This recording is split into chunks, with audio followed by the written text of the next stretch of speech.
Hello viewers, welcome my H medicine channel. ওষুধ সংক্রান্ত সঠিক তথ্য পাওয়ার জন্য এইচ মেডিসিন চ্যানেলকে সাবস্ক্রাইব করুন, পাশে থাকা বেল আইকনটিকে প্রেস করে দিন, অল নোটিফিকেশন অন করে রাখুন সবার আগে ভিডিও পাওয়ার জন্য। ভিডিওটিকে স্কিপ না করে সম্পূর্ণভাবে দেখবেন। আজকের যে একটি গুরুত্বপূর্ণ টপিক নিয়ে প্রেজেন্ট হয়েছে সেটি হচ্ছে এই জোনোভক্স ইএস ইঞ্জেকশন। আমরা জানবো জোনোভক্স ইএস ইঞ্জেকশন 500 এটি কি, এটি ডোজ, এটির ইউজ, এটির সাইড ইফেক্ট, সেটি প্রেগনেন্সি সেফ কিনা, এই বিষয়গুলো আজকে এই ভিডিওর মধ্যে আপনাদের কাছে রিকোয়েস্ট, আপনারা ভিডিওটিকে স্কিপ করবেন না, সম্পূর্ণভাবে দেখবেন। সর্বপ্রথমে আমরা জানবো যে এই জোনোভক্স ইএস ইঞ্জেকশন এটি কি। এটি একটি অ্যান্টিবায়োটিক ইঞ্জেকশন। আসুন এবার আমরা জানবো যে অ্যান্টিবায়োটিকের কাজ কি। অ্যান্টিবায়োটিকের কাজ হচ্ছে ব্যাকটেরিয়াকে বিনাশ করা। তারপরে আমরা জানবো যে এই ইঞ্জেকশনকে কে ম্যানুফ্যাকচার করে থাকে। এই ইঞ্জেকশনকে ম্যানুফ্যাকচার করে থাকে ম্যাকলোড ফার্মাসিউটিক্যাল পিভিটি লিমিটেড। এর বর্তমান মার্কেট প্রাইস কত? এর বর্তমান মার্কেট প্রাইস হচ্ছে 267 টাকা। আপনারা এটিকে মার্কেটে এই জোনোভক্স ইএস ইঞ্জেকশন নামে পেয়ে যাবেন। এবার আমরা জানবো যে এর মধ্যে কি কি কন্টেন্ট রয়েছে, কয়টি মলিকুল দ্বারা এই ইঞ্জেকশনটি গঠিত। এর মধ্যে দুটি মলিকুল রয়েছে, সিভোপেরাজন ও সালব্যাক্টাম। এই দুটি নিয়ে গঠিত হয়েছে জোনোভক্স ইএস ইঞ্জেকশন। আসুন এবার আমরা জানবো যে এই ইঞ্জেকশনকে কোথায় পুশ করতে হবে। এটিকে ইন্টারমাস্কুলার ও ইন্টারভেনাস দুটোতে পুশ করা যায়। আসুন এবার হতে পারে কোন সমস্ত ডিজিজের ক্ষেত্রে ডাক্তারবাবুরা প্রেসক্রাইব করে থাকে।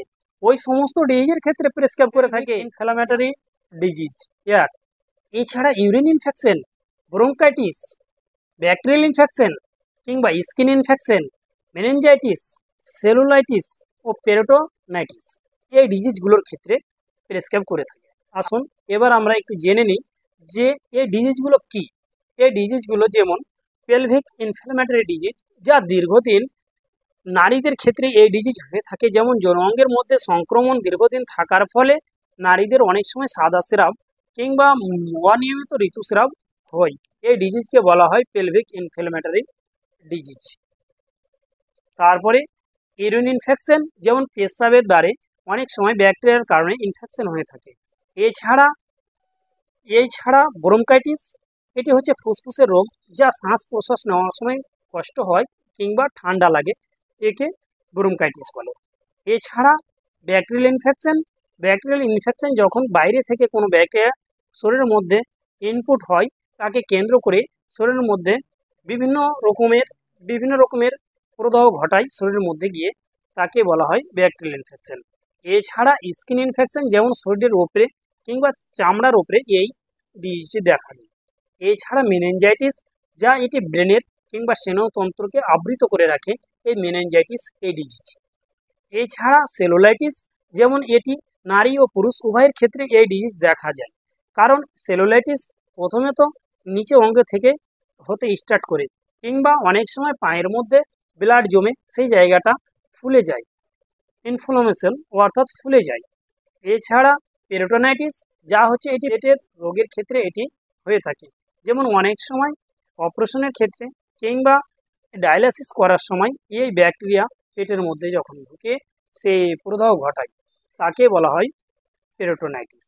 আসুন এবার আমরা জানবো যে এই ইঞ্জেকশনের ডোজটি কি। এর ডোজ পেশেন্টের উপর ভিত্তি করে ডোজ আলাদা আলাদা হতে পারে।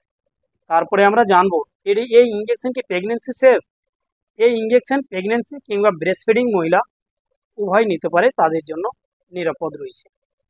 তারপরে আসুন এবার আমরা জানবো যে যেই সমস্ত লিভার, কিডনি কিংবা হার্টের ডিজিজে আক্রান্ত আছে, তারা কি এই ইঞ্জেকশন নিতে পারে? তারা এই ইঞ্জেকশন নেবে না, কারণ তাদের জন্য এটি নিরাপদ নয়।